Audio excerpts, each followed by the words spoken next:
अच्छा, ये एक नई तहरीर है, बहुत लंबी नहीं है और ये एक अलामती तहरीर है और कुछ इसमें तजर्बाती चीज़ है, तजर्बाती चीज़ भी है। तो इसका एक उन्वान है, लेकिन मैं उस उन्वान को आखिर में मैं उन्वान पढ़ूंगा, बताएंगे। हाँ जी। कब्रिस्तान के बाहर लकड़ी के तख्ते पर गुलाब की पत्तियों का ढेर था। वो पत्तियां जो मुरझाते हुए फूलों से उतारी गईं और उन पत्तियों से ज़्यादा मुरझाई औरत लकड़ी के तख्ते पर बैठी उन पत्तियों को फ़रोख्त कर रही थी। वो लकड़ी का तख्ता और लाशों को नहलाने का तख्ता, उनका माखज़ एक ही था। कब्रें कीकर के दरख्तों से गिरते पत्ते और ज़मीन पर बिखरे कांटे, किसी कमसन की कच्ची कब्र पर बिखरे सुर्ख दाल के दाने, गोरगन के गमज़दा कमरे के बाहर भंग घोटता मरियल जिस्म, अपनी उम्रें ज़ाया करती पक्की कब्रें और ज़मीन में धंसती कच्ची कब्रें। कब्रिस्तान का मंजर अपनी सदा लगाता है। कब्रों के दरमियान से बल खाते रास्ते जो किसी और कब्र के आने से बंद हो जाते, कच्ची राहें जो कब्रों में चलती यकदम रुक जाती, ऐसे ही जैसे कई कब्रों के मकीन यकदम चलते गिरे थे, कभी न उठने के लिए। कब्रिस्तान के रास्ते लूडो खेल के सांपों की मानिंद बेतरतीब होते हैं और यहां तक का सफर भी शायद किसी इत्तफाकिया खेल के ताबे होता है। उस दिन एक कौवा उड़ता कब्रिस्तान पहुंचा और उसने काएं काएं के बीच में रुककर इत्तफाकन कमसन की कब्र पर बिखरी सुर्ख दाल का एक दाना तुनका। अगले ही लम्हे वो एक टूटी कब्र के सुराख में गिरा था। टूटी कब्र एक कमरे के ढांचे की पड़ोसी थी। ढांचा कब्रिस्तान की बेतरतीब कब्रों में एक कमरे का ढांचा खड़ा था, जिसकी दीवारें प्लस्तर शुदा न थीं। ईंटें अपने सुर्ख रंग के साथ मैल खुर्दा हो रही थीं और कमरे के ऊपर सब्ज गुंबद था। ये बाबा माई बाप का मज़ार था और अब बाबा और कौवा पड़ोसी थे। अक्सर वो कब्रिस्तान के तारीक तरीन कोने में बैठकर रोशन बातें करते थे। उन्हें मुनकर नकीर भूल चुके थे। ना सिर्फ उन्हें भूल चुके थे, बल्कि कब्रिस्तान में दफन के लिए आने वाली हर मैयत के अमाल की पोटली, वो डेटाबेस जो दो अनथक फरिश्ते कांधों पर बैठे बिना कुछ खाए पिए बेदरेग लिखते हैं, वो भी मैयत के कांधों से उतरने से कबल उन्हें मिल जाती थी। बाबा माई बाप हंस के कहता कि कौवे अजल से हैकर हैं, दुनिया में हर जगह से सामान उचक लेते हैं। वो इन अमाल की डेटाबेस पर अपना इस्तफसार फेंकते, डेटाबेस पर अपनी बयानाई क्यूरी लगाते और गुजरे वक्त को रस्सियों में जकड़ कर अपने सामने ले आते। लाश के अमाल उनके सामने चलते। वक्त उनसे खौफजदा था, क्योंकि वो जो नहीं हुआ वो उसको भी जान लेते। वक्त पर कसीर समती मल्टी डायमेंशनल जाल फेंकते और वक्त से कहीं आगे का इल्म उनके सामने धड़ाम से आन गिरता। गुमशुदा कोने उनके सामने आन खड़े होते। दूध काटते हलवाई की दुकान पर पहलवानों के लगे इश्तिहार का एक कोना जो वक्त के तिल्स्म ने गायब कर दिया था, और दूसरा कोना जिसे तारीक रातों को दीमक ने चाट लिया था, उनके सामने होता। दीमक जो टेक लगी असा को चाटता रहा, मुसलसल चाटता जब तक वो धड़ाम से ना गिर पड़ी। चाटता वो जो धंसी कब्र में दफन पुलिस का आईजी अपनी रखेलों को चाटता। 5 शहरों में रखी रखेलें और 6ठे शहर में रखी बीवी। लूडो का दाना और 6 की बाजी। चाटते चाटते आईजी की ज़बान जीटी रोड जितनी लंबी हो गई थी और उसकी बहती राल अगर दिखाई ना भी दे तो भी उसकी बदबू मौजूदगी बताती थी।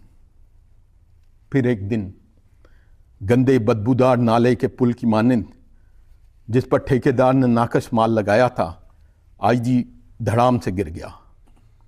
बीवी बेवा हो गई और रखेलें शिकार पर निकल पड़ी। अब कब्रिस्तान में उसकी धंसी कब्र में जुआ खेला जाता है।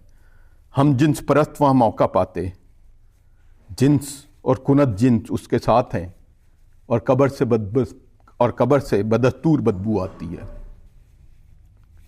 बाबे माई बाप के मज़ार पर अलग अलग लोग आते हैं, ऐसे जैसे सिंधी रल्ली के रंग बरंदे पेवंद हैं। एक एयरफोर्स का रिटायर्ड विंग वारंट ऑफिसर जिसका चेहरा झुर्रियों ज़दा, हाथ कांपते और आंखों में वहशत है, उसके जवान बेटे ने संतरी पोस्ट पर खुदकुशी कर ली थी। संतरी पोस्टों पर की गई खुदकुशियां अजीब होती हैं। लड़का मैट्रिक में 80% नंबर लेकर जहाज़ों का टेक्नीशियन बनने का ख्वाब लेकर गया और उसे G3 राइफल पकड़ाकर बेयकीनी की चेक पोस्ट पर खड़ा कर दिया गया। उसने खूब शोर मचाया। उसके साथ कौवों के झुंड भी चीखते रहे, मगर बंदरों के कान बंद रहे। बंदरों के कान बंद थे और उन्होंने आंखों पर हाथ रखे थे, एल्फी से लेसदार हाथ जिससे उनकी पलकें चिपकी थीं, मगर वो ज़बानों से शोर करते थे। अल्लामान, ऐसा शोर कि सुनने वालों का ब्लड प्रेशर पहाड़ की चोटी पर जा पहुंचे, मगर बंदरों के अपने कान बंद थे। संतरी पर खड़े संतरी की आवाज़ कोई ना सुनता था। संतरी पोस्ट पर खड़े संतरी की आवाज़ कोई ना सुनता था। जब हमलावर नादीदा हों, बेशनाख्त, बेसिमत बाहर से आ जाएं, अंदर से बरामद हों, जब आवाज़ की आवाज़ ना हो तो बेयकीनी की धुंध ढांप लेती है। फिर नौजवान एयरमैन G3 के बट को ज़मीन पर और राइफ़ल की नाल को थोड़ी के नीचे रखता है और पैर के अंगूठे से राइफ़ल का ट्रिगर दबा देता है। संतरी पोस्टों पर की गई खुदकुशियाँ अजीब होती हैं। वहशत ज़दा बाप को लोग ज़बान के नेज़े चबोते थे। बाबा माई बाप ने डेटाबेस पर इस्तफसार लगाया। क्यूरी का जवाब आया और उसने झुर्रियों ज़दा वारंट अफसर को बताया, यह हराम मौत नहीं है, ये कुचली आवाज़ का धमाका था और कुचली आवाज़ों के धमाके अजब मकामात पर होते हैं, जैसे संतरी पोस्ट। ये सुनकर कांपते हाथ साकत हो गए थे। खत्म शुरू। आप सब लोग अंदाजा लगाएं कि इसका उन्वान क्या था, जो इन्होंने सीक्रेट रखा हुआ है, क्या उन्वान हो सकता है? बाबा माई बाप या बिलानुमान नहीं है।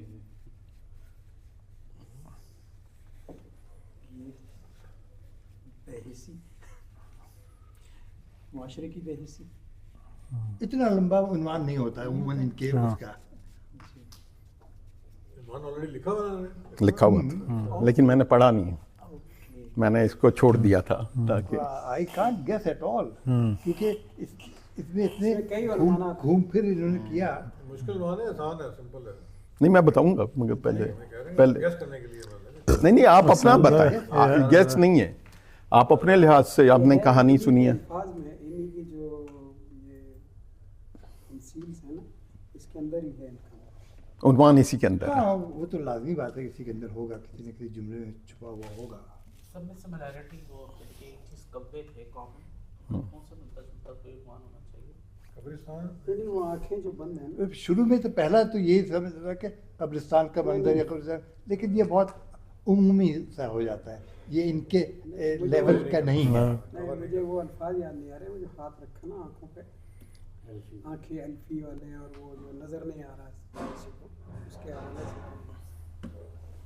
हराम मौत, उन्होंने कहा ये हराम मौत नहीं थी, लेकिन ये कि इसके जो है वो पूरा नहीं वो समअप कर सकते इसको। एक बड़ा अच्छा लफ्ज़ था, मुझे ध्यान से उतर गया। डेटाबेस की तरह की कुछ नहीं हो सकता है क्या? डेटाबेस से क्यूरी क्यूरी, एसक्यूएल बेस पे क्यूरी लगी है। बेहिसी माशरे की, वो बेहिसी की बैक पे जाएं तो अच्छा, मैंने वैसे इसका नाम लिखा था कुचली आवाज़ का धमाका, अच्छा, कुछ भी आवाज़ का धमाका। मैंने ये रखा था। लेकिन आपके इसमें 3-4 कहानियां थी, हाँ। उसमें से एक आपने हाँ, लेकिन ये है कि ऐसा उन्होंने से जो सबको कवर करता है। मजमूई तौर पे माशरे की बेहिसी है, हाँ, वो लेकिन तो ठीक है। इन्हीं की कहानी में उसका